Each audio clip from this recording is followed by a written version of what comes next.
السلام علیکم اسٹوڈنٹس، کیا حال ہیں سب کی؟ امید ہے آپ سب ٹھیک ہوں گے، سیف اینڈ سیکیور ہوں گے جی۔ تو اسٹوڈنٹس، جیسا کہ آپ جانتے ہیں کہ ہمارا جو ایسے نمبر 1 تھا، اللہ تعالیٰ جو ایسے نمبر 1 تھا وہ اس کو ہم نے ریڈ کر لیا ہوا ہے اچھے سے۔ آپ نے اس کو یاد بھی کرنا، لکھنا بھی ہے۔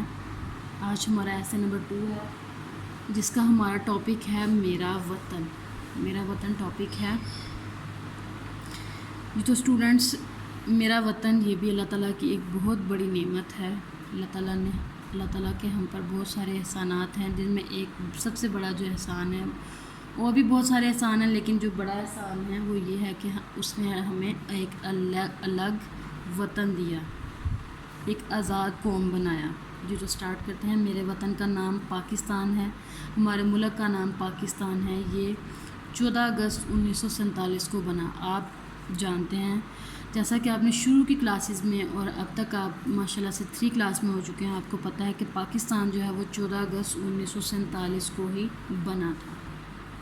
قائد اعظم کی کوششوں سے آزاد ہوا، لیکن اس کا خواب علامہ اقبال نے دیکھا تھا۔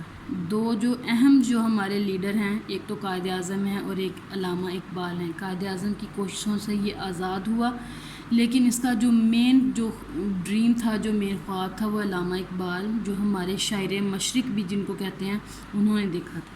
اس کے 4 صوبے ہیں، ہمارے پاکستان کے 4 صوبے ہیں۔ صوبہ پنجاب جس میں ہم رہتے ہیں، اس کے آبادی کے لحاظ سے سب سے بڑا صوبہ جو ہے وہ صوبہ پنجاب ہے۔ میرا وطن خوبصورت ہے، کوئی شک نہیں ہے۔ اللہ تعالیٰ نے بہت ساری خوبصورتی سے، بہت ساری نعمتوں سے اس وطن کو نوازا ہے۔ میرا وطن خوبصورت ہے، اس کے لوگ مل جل کر رہتے ہیں۔ اس کے جھنڈے میں 2 رنگ ہیں، ہمارے وطن کے جھنڈے میں 2 رنگ ہیں، ایک کیا ہے، سفید ہے، اور دوسرا ہے سبز۔ یہاں تک آپ نے اس کو اچھے سے یاد بھی کرنا ہے اور اس کو لکھنا بھی ہے۔ زبانی یاد کریں، لکھ کے دیکھیں اس کو، اس طرح ہی آپ کو بالکل اچھے سے یاد ہوگا۔ بہت ہی ایزی ایسے ہے، آپ نے اس کو یاد بھی کرنا ہے اور لکھنا بھی ہے۔ اپنا بہت سارا خیال رکھیے گا۔ اللہ حافظ۔